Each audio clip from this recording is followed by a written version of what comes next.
حلقتنا في هذه اليوم عن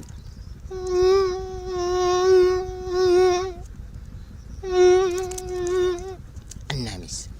حلقتنا الجديدة من قناة أبو شبرق. السلام عليكم ورحمة الله. المتابعين الكرام، ننقل لكم نقلا مباشرا من ريف بلادنا اليمن، محافظتنا تعز. أمطار تلو الأمطار، ويليها منخفض ويليها إعصار، مسارب يدربين وسيول إلى الأعبار يجرفين، والأمطار ما زالين يهطلين، والبعوض يزغردين. والعجيب أن البعوض المعروف في شمال اليمن بالنامس مصاص الدماء القارس، وفي الجنوب اليمن يعرف بالشطيطاء.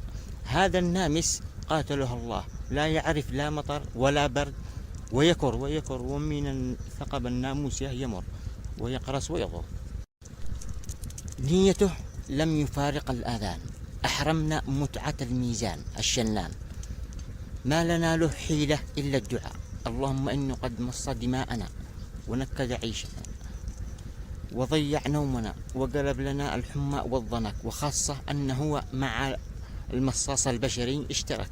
اللهم اقتله بددا وأحصي ذريته عددا، ولا تغادر منهم أحدا. اللهم لقمه بلجام من حديد، وأحرقه بنار الوقيد، وأعمي حواسه فلا يرى عرق الوريد.